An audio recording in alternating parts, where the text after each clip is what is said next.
우리 마음을 한번 다짐하겠습니다. 주여 말씀하옵소서. 말씀대로 지켜 행하는 우리 모두가 되기를 축복합니다. 우리 나눔지 다 가지고 계시죠? 오늘 설교 제목이 무엇입니까? 야곱이 패배한 승리. 문법적으로 말이 안 되는 얘기입니다. 야곱이 패배한 승리. 어쨌건 야곱이 패배한 승리입니다. 질문 1번 시작. 사람들이 가장 두려워하는 것은 무엇입니까? 무엇을 두려워하십니까? 실패 두려워하시오. 패배 두려워하시오. 죽음 두려워하시오. 실패, 패배, 마지막 완성은 죽음입니다. 패해서 죽는 거, 사망, 죽어서 망했다. 이게 지금 우리가 제일 두려워하는 거. 뭐든지 죽는다 그러면 거의 우리 다 좀 두려워하잖아요. 뭐 질병이든 뭐든 하여튼 우리가 죽는다 그러면 이러다 내 죽겠다. 이게 제일 두려운 거예요. 질문 2번 시작. 여러분은 패배의 두려움 앞에서 누구의 도움을 제일 먼저 생각합니까? 누구? 부모? 자식? 하나님? 아마 여기 있는 분들은 제일 먼저는 안 돼도 어느 순간에 가서는 하나님의 도움을 생각하겠죠. 제일 먼저 하나님 이렇게 하면 참 좋겠지만은 이것저것 다 해보고 안 되면은 하나님 앞에 기도라도 해보자. 그리고 막 열흘 금식, 막 15일 금식, 그렇게 할 수 있습니다. 질문 3번 시작.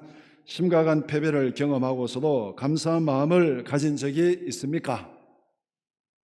우리가 패했을 때 우리가 첫 번째 느끼는 마음은 어떤 것입니까? 슬픔이 있죠. 분합니다. 하늘에 있으시다니. 분함이 있고 슬픔이 있고 막 분노가 솟아나죠. 그런데 그 패배를 경험하고서도 감사한 적이 있습니까? 그런 적이 있을 수 있죠. 어떤 경우에? 패배를 통해서 인생에 큰 교훈을 얻었을 때, 그때 지나고 보면 정말 그때 내가 실패한 게 정말 잘한 거다. 그때 내가 졌던 것이 정말 잘한 거다. 내가 그때 이겼으면 기고만장하고 엉뚱길로 갔을 텐데 그때 내가 정말 패배한 게 실패한 게 정말 잘한 것이다. 이런 인생의 큰 교훈을 얻었을 때 우리는 패배를 경험하고서도 감사할 수 있습니다. 일반적으로 패배를 경험하고 감사하는 것, 즉각적인 반응은 잘 나타나지 않습니다. 조금 지나고 마음을 좀 수시로 보면은 그게 오히려 잘된 거구나, 그렇게 생각될 때도 많이 있습니다. 오늘 창세기 32장 13절에서 32절을 읽었습니다. 야곱이 야복 강가에서 어떤 사람과 밤새도록 씨름하는 장면을 설명합니다. 본문의 내용은 해석상 모호한 부분이 몇 군데 있습니다.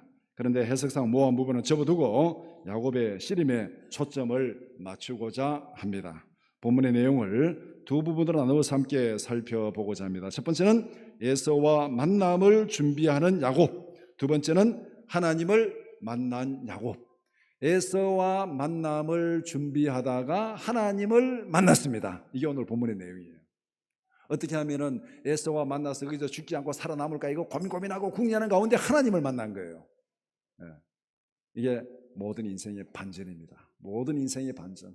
야곱의 인생도 그렇고 오늘 저와 여러분의 인생의 반전도 발버둥 치다가 하나님을 만나는, 그것이 우리 인생의 반전입니다. 오늘 본문은 그것을 말씀하고 있습니다.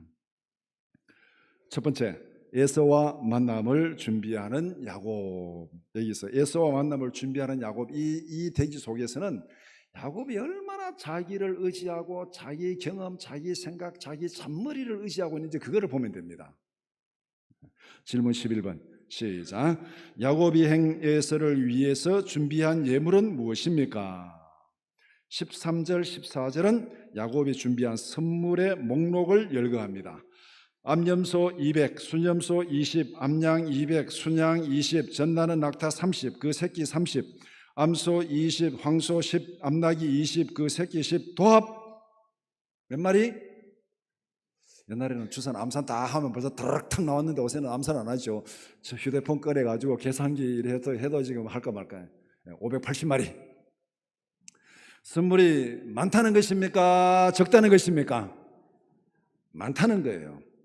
야곱은 욕심쟁이입니까? 다른 사람에게 베풀기를 좋아하는 너그러운 사람입니까? 욕심쟁이에요. 뭐든지 빼앗으려고, 뭐든지 움켜쥐게 하려고 속여서라도 빼앗는, 그것이 야곱의 성품이에요.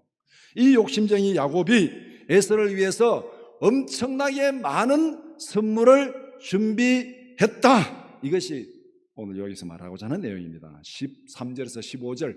이 욕심쟁이 야곱, 구두쇠 야곱, 속여가면서까지 빼앗는 야곱이 형을 위해서 엄청나게 많은 선물을 준비했다. 그렇게 딱 얘기를 하고 있습니다. 질문 12번 시작. 야곱이 에서를 위해서 그렇게 많은 예물을 준비한 이유는 무엇입니까? 그 구두쇠 야곱이, 욕심쟁이 야곱이 왜 이렇게 많은 선물을 준비했습니까? 11절에서 그 이유를 분명히 말하고 있습니다. 오늘 13절부터 읽었는데 11절은 그 앞에 있는 내용이죠. 두려웠어. 더 정확히 말하면은 에서가 군대를 거느리고 와서 자기와 처자들을 다 죽일까 봐 두려웠어. 죽음 앞에서 두려웠어. 자기도 죽고 마누라들도 죽고 자식들도 죽고 온 가족이 다 몰살당하는 그런 위기 앞에서 두려워서 이렇게 많은 선물을 준비했습니다. 야곱이 지금 두려워하는 게 뭐예요? 패배를 두려워하고 죽음을 두려워하는 겁니다. 6절에서 에서가 400명의 군대를 거느리고 온다는 말을 들었습니다. 그 말을 들은 야곱 7절에서 야곱은 심히 두렵고 답답하였다. 심히 두렵고 답답했다. 왜 두렵고 답답했습니까? 에서의 공격을 피할 방법이 없습니다. 에서가 400명의 군대를 거느리고 야곱을 지금 치러 오는데 거기에 맞서가지고 싸울 힘이 없어요. 그러면은 자기도 죽고 처자식도 다 죽고 20년 전에 자기가 지금 잘못한 그게 있잖아요. 20년 전에 잘못한 그 잘못이 생각나면서 지금 막 벌벌 떨고 있는 거예요. 지금 심히 두렵고 답답하고 이제는 뭐 영락없이 다 죽었습니다. 이런 상황에서 목숨만 구할 수 있다면 전 재산을 다 준들 뭐가 그리 아깝겠습니까? 패배와 죽음에 대한 두려움이 욕심쟁이 야곱을 하여금 엄청나게 많은 선물을 준비하게 했다. 그 욕심쟁이 움켜잡고 속이면서까지 그렇게 남의 거 빼앗으려고 하는 야곱이 왜 이렇게 많은 선물을 준비했는가? 두려웠어. 죽음이 두려웠어. 가족이 몰살당하는 그 죽음이 두려웠어. 그렇게 많은 선물을 준비했습니다. 질문 13번 시작. 야곱은 준비한 예물을 어떤 의도로 어떻게 배치했습니까? 야곱은 많은 선물을 한꺼번에 보내지 않았습니다. 580마리 다 선물이라고 그렇게 보내지 않고 적어도 본문에 보면은 세 대로 나누었는지 네 대로 나눴는지 하여튼 모르겠는데 일단은 세 대로 이렇게 나와 있습니다. 세 대로 나누어서 거리를 두고 그 다음에 순차적으로 자기 앞에 보냈습니다. 쉽게 말하면 선물 하나 보내고 또 한참 있다가 또 선물 하나 보내고 또 한참 있다가 또 선물 하나 보내고 이렇게 했습니다. 이렇게 때를 나누어서 순차적으로 보낸 이유가 무엇입니까? 20절에 이는 야곱이 말하기를 내가 내 앞에 보내는 예물로 형의 감정을 푼 후에 대면하면 형이 혹시 나를 받아주리라 함이었더라. 선물을 보내는 이유는 선물을 한번 보내고 또 마음이 좀 풀어지고 또 선물 한번 보내고 또 마음이 좀 풀어지고 이렇게 하면은 이 야곱에 대한 그 옛날에 20년 전에 가졌던 그 분노 그게 다 누그러지고 나를 죽이지 않고 받아들여 주지 않겠는가. 야곱의 입장에서는 싸우지 않고 화해해서 생명을 구하는 것, 자기 가족의 생명을 구하는 것, 이 목표를 위해서 이 이유 때문에 야곱은 이렇게 순차적으로 선물 공세를 펴고 있습니다. 야곱의 선물 공세에는 적어도 세 가지 전략이 거기에 포함되어 있습니다. 야곱이 그냥 선물 공세, 선물 보내는 기본적인 목표는 에서의 마음을 누구뜨려 가지고 화해하는 거, 싸우지 않고 화해하는 거, 그것이 목표인데, 그런데 거기에 대비해 가지고 만약에 화해가 안 될 경우에 어떻게 해야 되는가? 거기에 대한 대비책도 여기에 싹 들어가 있습니다. 적어도 세 가지 전략이 포함되어 있는데 첫 번째는 각대로 나누어서 보낸 것은 에서의 군사적 긴장감을 누그러뜨리는 겁니다. 밤에 400명을 거느리고 지금 야곱을 치러 오잖아요. 자, 그렇게 가정을 한다면은 밤에 군인들이 지금 적을 만나서 싸우러 갈 때 주위를 잘 살피겠습니까? 대충 막 농담하면서 장난하면서 가겠습니까? 주위를 살피는 거죠. 기습 공격을 당할지도 모르기 때문에. 그래, 긴장을 바짝 하고 지금 주위를 살피면서 가고 있습니다. 근데 앞에 뭐가 나타났습니다. 막 양울음 소리도 나고 막 소울음 소리도 나고 뭐가 나타났습니다. 야곱이 왔다. 이제 칠 준비를 해라 하고 이제 공격 명령을 딱 내리려 하는데, 아이고, 야곱은 여기 있고 선물입니다 하고 선물을 갖다 주는 거예요. 그러면 긴장을 바짝 했던 군인들이, 아이고, 야곱이 아니네, 선물이네, 뒤로 붙였습니다. 그 다음에 또 갑니다. 긴장을 딱 하고 가는데 또 뭐 앞에서 부시러 가면서 막 짐승으로 소리 나면서 또 나타났어요. 야곱이 다 칠 준비해라 하고 공격 명령을 내리려 하는데 보니, 아이고, 선물입니다 하고 또 선물을 가져온 거예요. 그러니까 긴장을 바짝 했던 군인들이, 아, 이것도 아니네, 선물이네, 또 뒤로 붙어라. 이렇게 만약에 한 서너 번을 하면은 이 군인들이 어떻게 하겠습니까? 나중에 뭐 앞에 나타나도 저 야곱이다 생각하는 것보다 또 선물인가? 또 선물인가? 이렇게 생각할 거 아닙니까? 그러니까 전쟁을 해도 적이 나타났다 하고 막 긴장을 바싹한 상태에서 전쟁하는 것하고, 야곱이 아닌 줄 알았는데 야곱이네? 이렇게 긴장이 다 풀어진 상태에서 전쟁하는 것하고, 이게 상황이 진짜 달라지는 거죠. 그러니까 이 야곱의 전략은 이 군인들의 긴장감을 완전히 풀어버리는 거예요. 정신적으로 무장해제를 시키는 그런 전략을 여기에 딱 이제 숨어서 보내는 거예요. 그 다음에 두 번째, 에서의 기동력을 약화시키는 것입니다.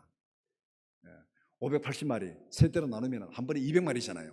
에서의 군대가 몇 명입니까? 400명이에요. 400명이 오는데 한 번에 200마리 주고, 그 다음에 또 200마리 주고, 또 200마리 주고, 이러면 한 600마리가 뒤에 달라붙었습니다. 그러면 군인들이 지금 전쟁하는데 밤에 막 도망가는데, 도망가는 놈을 잡아가서 막 따라가서 죽여야 되는데 뒤에 막 짐승대가 많아. 이것도 몰고 가려고 그러면은 빨리 갈 수 있겠습니까? 빨리 못 가겠습니까?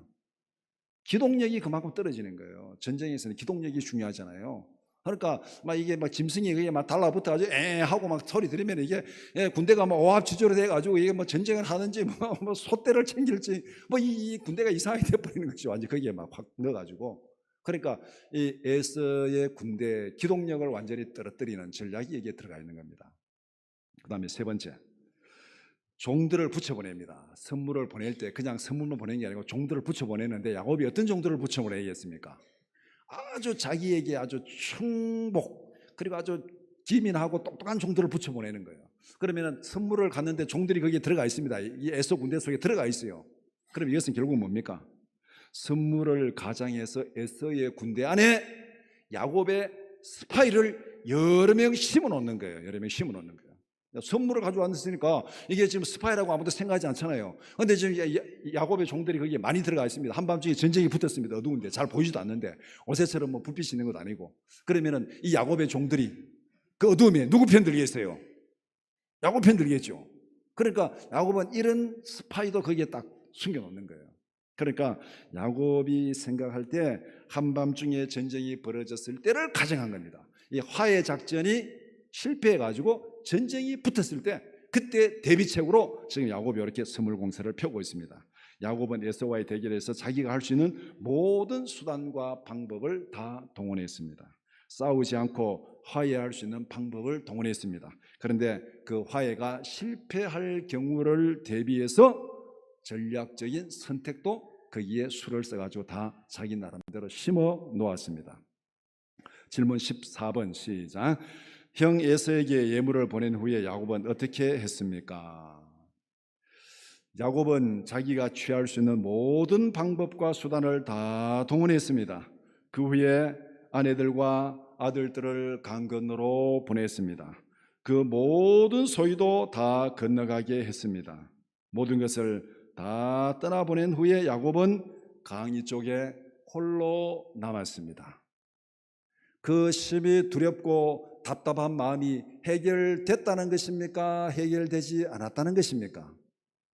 다 해결되고 이제는 내가 에서를 만나도 되겠다 그러면은 야곱은 그 가족들과 함께 갔겠죠.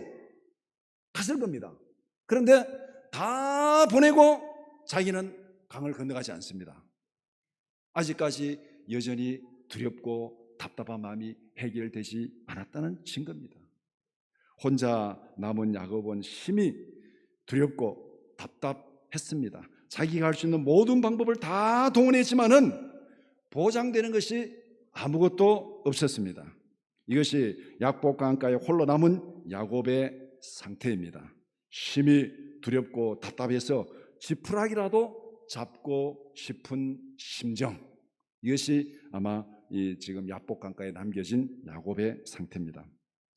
한밤중에 홀로 남은 야곱은 인생의 캄캄한 밤을 만났습니다.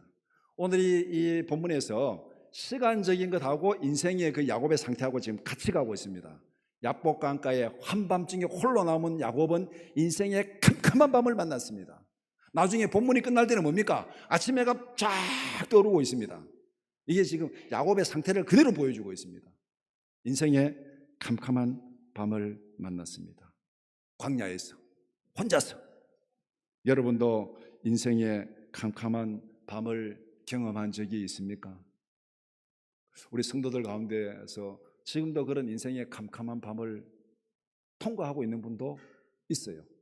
그것이 건강의 이유든 가정의 이유든 사업의 이유든 이유는 다를 수 있습니다. 그런데 인생의 캄캄한 밤을 통과하고 있는 분들도 있습니다. 어떤 분은 햇빛이 쫙 내리쬐고 있습니까? 인생에 이 인생의 맑은 날이. 근데 그런 분들은 잘 안 보이는 것 같아요. 저희한테 얘기를 안 하는지 모르겠는데, 목사님 내 인생은 막 햇빛이 쨍쨍합니다, 아주 좋습니다, 이런 얘기는 잘 안 하는 건지도 모르겠는데 하여튼 잘 안 보이는 것 같고, 다 구름이 끼어 있는 것 같아요. 구름이 끼어 있고, 어떤 분은 막 먹구름이 끼어 있고 막 그렇습니다. 이렇게도 두렵고 답답할 때는 어떻게 해야 되겠습니까? 아무도 도와줄 사람이 없는 상황에서 어떻게 해야 되겠습니까? 모든 것을 포기하고 던져버리고 싶은 마음이 들지 않겠습니까? 지금 야곱의 심정. 우리가 어쩌다 신문에 보면 이런 기사가 나오잖아요. 온 가족이 뭐 빚 때문에 뭐 고민하다가 가족 전체가 자살했다, 뭐 이런 신문 기사를 얼마 전에도 한번 본 적이 있습니다. 그 신문 기사를 볼 때 오죽 답답하면은 이렇게 했을까? 오죽 답답하면은 엄마가 자식과 함께 죽음을 선택할까? 정말 처절한 상황이죠. 어쩌면은 오늘 본문에 있는 야곱의 상황이 그런 상황입니다. 다 던져버리고 싶은. 어쩌면 진짜 야곱 다 던져버렸어요. 다 강 건너 보냈습니다. 이제 자기 혼자 남았어요. 어쩌면 다 던졌어요. 이제는 끝이다. 죽으면 죽고 다 내가 할 수 있는 거 다 했다. 이제는 어쩔 수 없다. 혼자 남아 혼자. 이제는 뭐 죽어도 뭐 방법이 없는 거예요. 이제는 다 어떤 의미에서는 야곱은 다 놓아버렸습니다. 자기 자식들도 강 건너 다 보냈잖아요. 이제는 자기 손을 떠나버렸습니다. 자기 혼자 캄캄한 밤에 인생에 암흑을 맞이했습니다. 다 놓아버리고 다 던져버리고 끝내고 싶은 그런 상황이 지금 본문에 있는 야곱의 상황입니다. 이것이 어쩌면 정도의 차이는 있지만은 오늘 우리의 상황일 수도 있습니다. 두 번째, 하나님을 만난 야곱. 질문 21번 시작. 약복 강가에 홀로 남은 야곱은 어떤 일을 겪게 되었습니까? 한밤중에 홀로 남은 야곱에게 전혀 예상하지 못한 일이 발생했습니다. 어떤 사람이 두려움에 떨고 있는 야곱에 나타나서 결투를 벌입니다. 야곱은 죽기 살기로 달라붙어서 씨름을 하고 있습니다. 야곱이 얼마나 끈질기게 달라붙어 씨름을 했든지 야곱의 허벅지 뼈가 부러졌습니다. 부러졌는지 관절이 어긋났는지 하여튼 뭐 이렇게나 저렇게나 이 다리 힘 못 쓰는 거는 마찬가지입니다.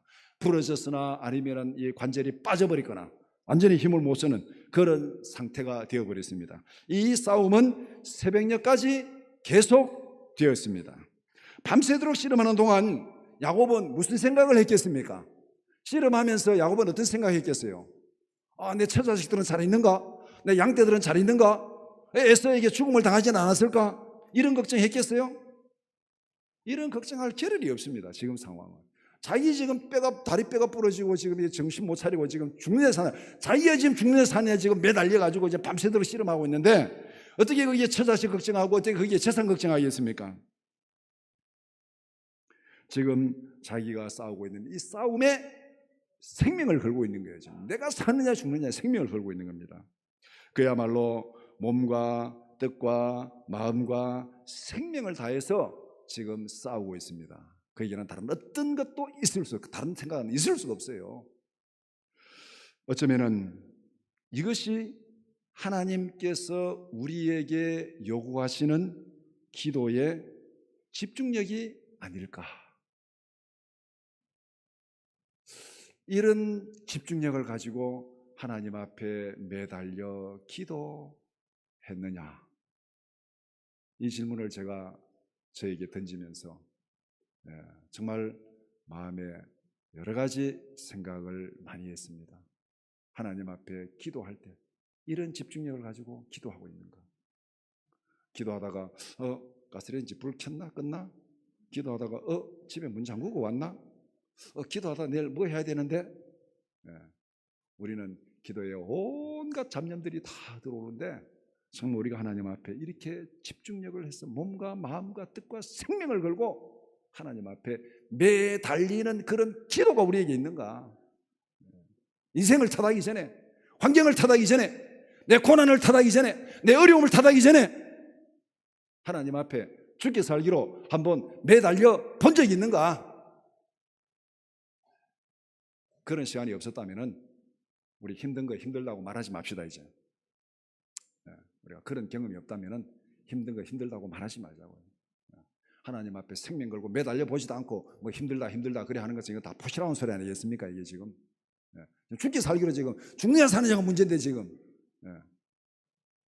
이것이 하나님이 우리에게 요구하시는 기도의 집중력일 수 있다는 것. 질문 22번 시작. 야곱이 밤새도록 씨름한 사람은 누구였습니까?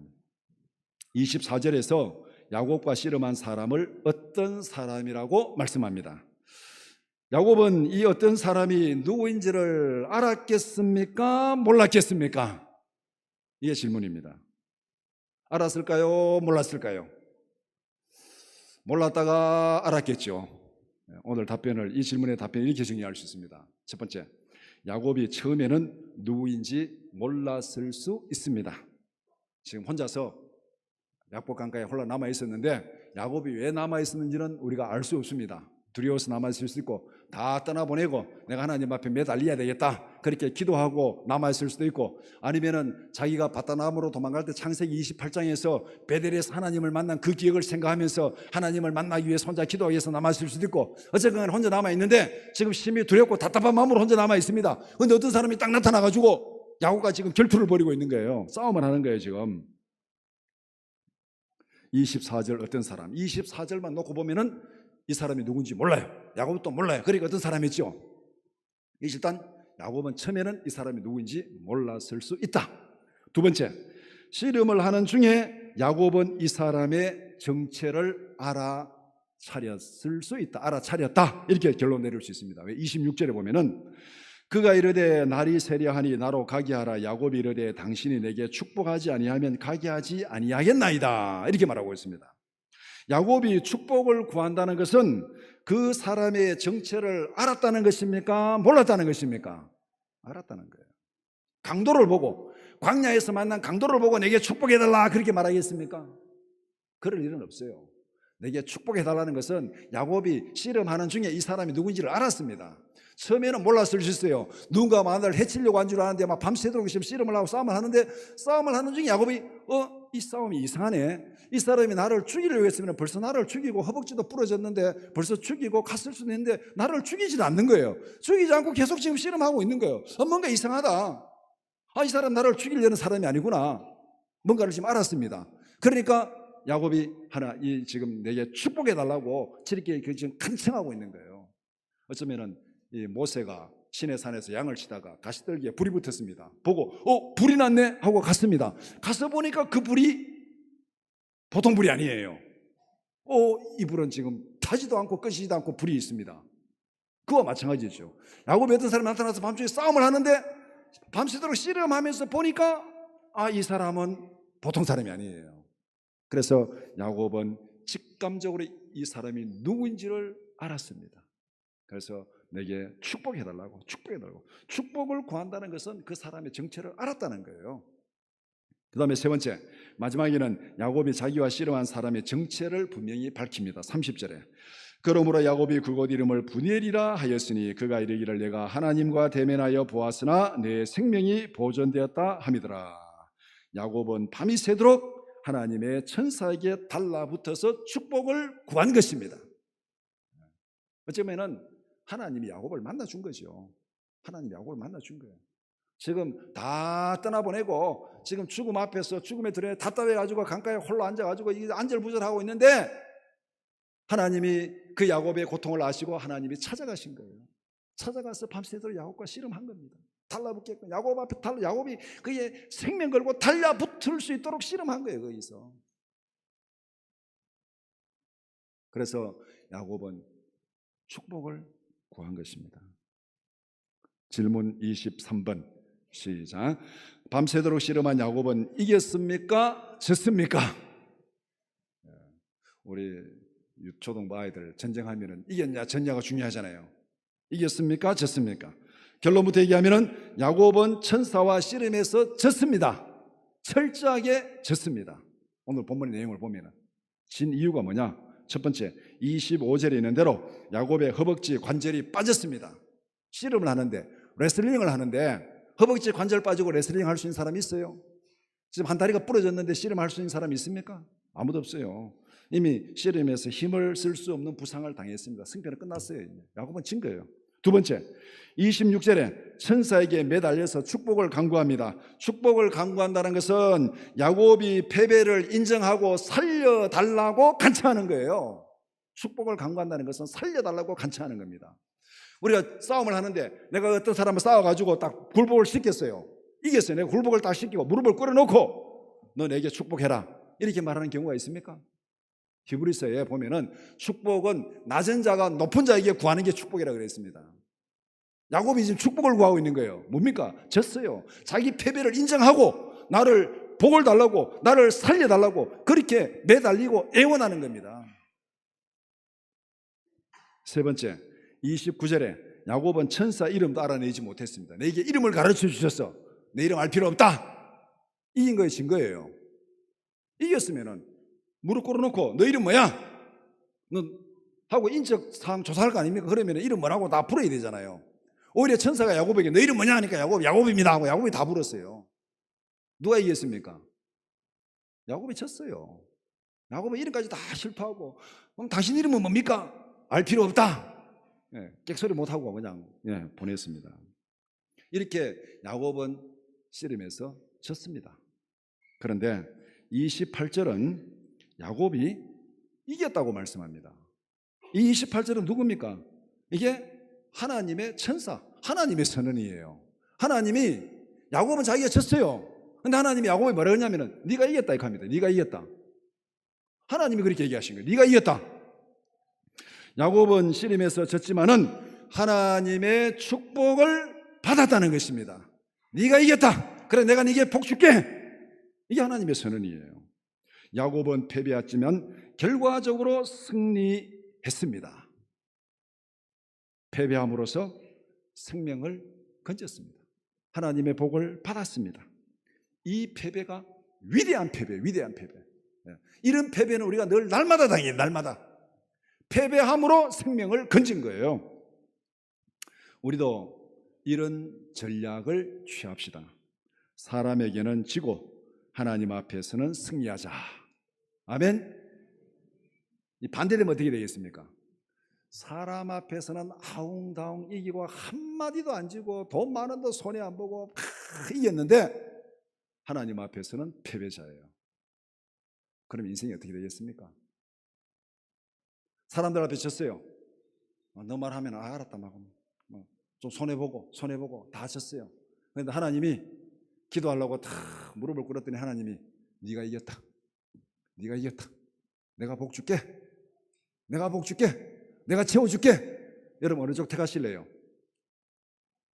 사람들 앞에 한마디도 안 주고 단돈 10원도 손해 안 보고 다 깍쟁이가 이겼습니다. 근데 하나님 앞에 기도하는데 하나님이 응답하지 않습니다. 침묵합니다. 아무런 답변이 없어요. 그것을 선택하실래요? 사람들 앞에 졌습니다. 손해봤습니다. 다 베풀어 줬습니다.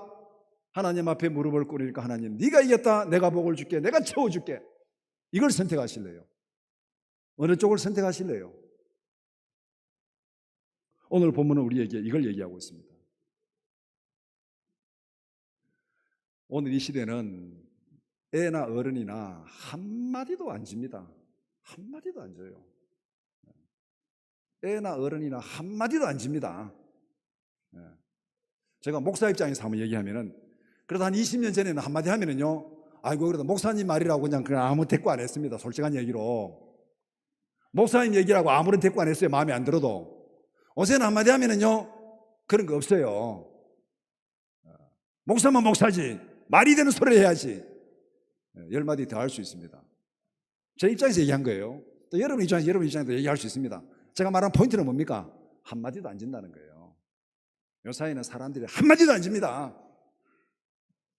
사람들 앞에서, 어린이집 교사들에게 물어보세요. 초등학교 교사들에게 물어보세요. 학부모들이 한마디라도 지는지, 자기 한마디라도 손해보는 거 참고 있는지. 한마디도 안 져요. 그런데 우리 인생이 행복합니까? 사람들 앞에 한마디도 안 지고 살아가는데 행복합니까? 마음이 즐겁습니까? 마음이 편합니까? 한마디도 안 지는데 내 마음은 늘 먹구름이 끼어 있어요.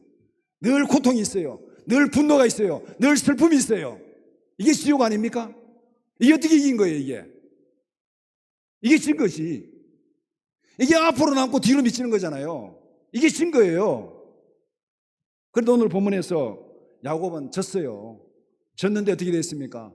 하나님의 축복을 받았어요. 기쁩니다. 즐거웁니다. 아침 해가 쫙 떠오릅니다. 이게 승리한 거 아닙니까? 이게 승리한 거 아닙니까? 이 승리는 우리가 어디에서 해야 됩니까? 하나님과 1대1로 만나는 골방에서 일어나야 됩니다. 골방에서. 사람들에게는 한마디도 안 지고 사람들에게는 돈 한 푼도 손해 안 보게 그렇게 깍쟁이처럼 살아가지만은 하나님과 1대1로 만나는 골방이 없다면은 우리는 최악의 인생을 살아가고 있습니다. 그거는 우리 스스로가 점검해 와야 돼요. 내가 사람들 앞에 손해보고 살아가느냐, 아니면 한마디도 안 주고 내가 지금 살아가고 있는가? 그런데 내가 하나님과 1대1로 만나는 골방의 기도 시간이 있는가? 그 골방의 기도 시간이 없다면 우리는 최악의 인생을 살아가고 있습니다. 앞으로 남고 뒤로 왕창 미치는 인생을 살아가고 있어요. 사람들에게 다 저도 하나님과 1대1로 만나는 골방 기도가 있다면 앞으로 미치고 뒤로 왕창 남는 삶을 살아가고 있습니다. 우리는 사람들한테 이기고 지는 게 중요한 게 아니에요. 이거. 하나님한테 이겨야 됩니다. 하나님이 네가 이겼다 이 말 해야 됩니다. 하나님이 네가 이겼다 이 말 해야 돼요. 제가 오늘 이 본문 설교 준비하면서 이 설교 여러 번 설교했고 여러 번 본문 읽었는데 이 본문 설교 준비하면서 제 안에 좀 화가 나는 게, 제 자신에게 화가 나는 게 있어요. 이렇게 이 본문 많이 봤으면서도 아직까지 어떻게 너는 하나님의 뜻을 못 깨달았느냐, 하나님의 마음을 못 깨달았느냐. 사람한테 이기려고 생각하지 마라. 사람한테 이기려고 생각하지 마라. 하나님 앞에 매달려라. 하나님 앞에. 하나님께서 네가 이겼다 이 말 한마디면 되는 거다. 그런데 우리는 이 말 듣기보다는 사람들 앞에서 한마디도 미치지 않으려고 아우둥바둥 싸우고 있는 거예요. 아우둥바둥 싸우고 있는 거예요. 정말로 어리석은 삶을 살고 있습니다. 오늘 본문이 우리에게, 이 본문을 통해서 하나님께서 우리에게 주시고자 하는 하나님의 마음이 뭐겠습니까? 지금 하나님이 한마디 하시면 돼요. 그래, 네가 이겼다. 네가 이겼다. 내가 네 손해본 거 다 채워줄게. 내가 복 주면 되지 않느냐? 그보다 우리가 더 원하는 게 뭐가 있습니까? 오늘 이 시간 이후부터 그렇게 살도록 노력합시다.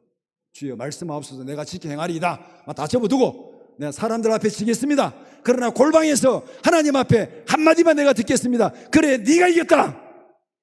이 말 한마디만 듣겠습니다. 이런 기도의 골방이 없다면 우리 인생은 최악으로 가고 있는 것입니다. 질문 24번 시작. 야곱의 이름이 이스라엘로 바뀐 것은 어떤 의미가 있습니까? 28절에 내 이름을 다시는 야곱이라 부를 것이 아니요 이스라엘이라 부를 것이니. 야곱에서 이스라엘로 바뀌었습니다. 야곱이라는 이름은 속이는 자라는 뜻입니다. 속인다고 할 때 속이는 주체는 누굽니까? 누가 속이는 거예요? 야곱이 속이는 거예요. 야곱이 속이는 겁니다. 야곱이 자기 인생의 주인 역할을 하면서 속이면서 그렇게 살아갑니다. 그런데 야곱이 자기 이름을 빼앗겼습니다. 야곱 이름 내놔라. 하나님이 야곱 이름을 빼앗아버렸습니다.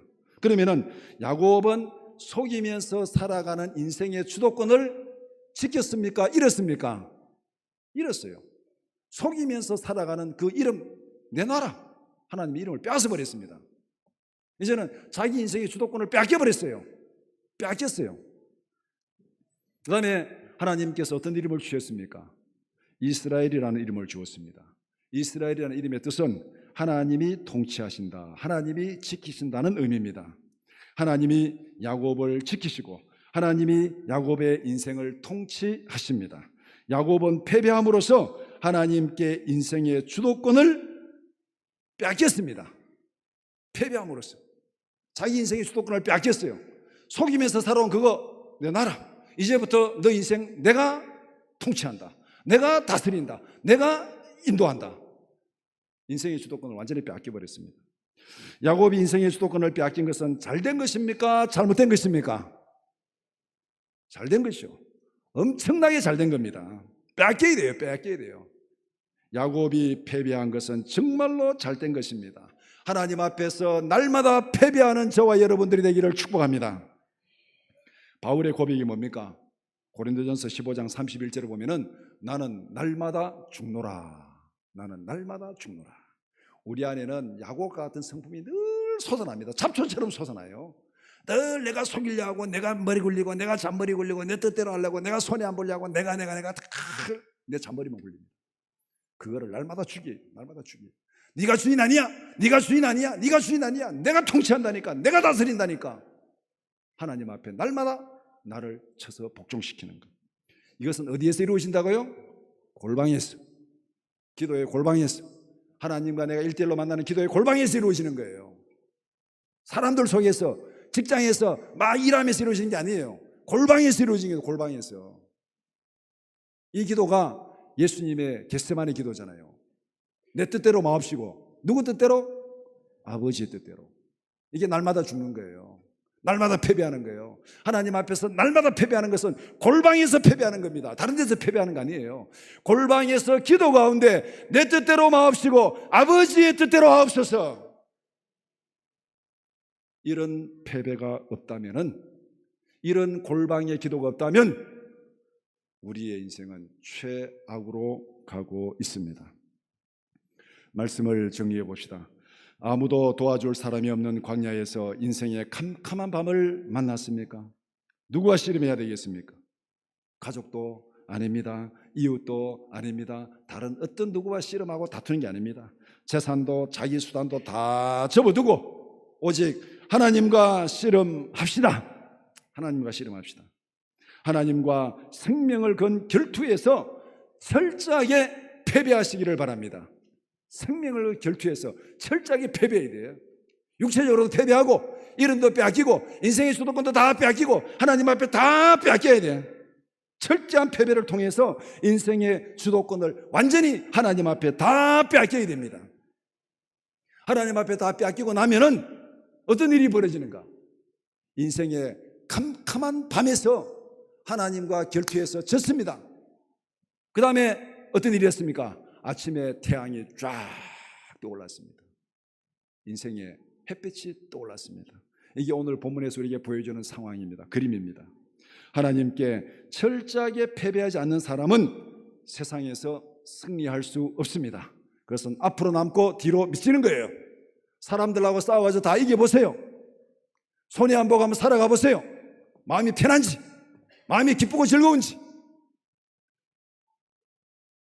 사람들 앞에서는 이겼지만은 그 마음은 지옥이에요. 지옥. 기쁨이 없어요. 거기는. 지고도 기뻐하고 즐거워하는 것. 이것은 하나님께 철저하게 패배할 때 가능한 일입니다. 우리의 인생은 한순간에 무너질 수 있습니다. 내가 아둥바둥 60년 70년 다 끌어모으고 하나도 안 지고 그렇게 이겼지만은 한 방에 갈 수 있어요. 한 방에 갈 수 있어요. 우리의 인생의 자랑이 뭐예요? 아무것도 없어요. 풀에 꽃과 같다 그랬습니다. 풀에 꽃과 같다. 풀은 시들고 꽃은 떨어지는 거라고. 60년 이기고 70년 이겨도 한 방에 끝나는 수가 있습니다. 그게 이겼다고 말할 수 있습니까? 스스로 자기 인생을 책임질 만한 능력을 가진 사람은 아무도 없습니다. 하나님께서 지켜주시지 않으면 우리가 할 수 있는 것은 아무것도 없습니다. 하나님께 패배하는 사람만이 하나님이 지켜주시는 위대한 복을 누릴 줄 믿습니다. 하나님께 날마다 패배함으로써 세상에서 날마다 승리하는 우리 모두가 되기를 주님의 이름으로 축원합니다. 기도드리겠습니다.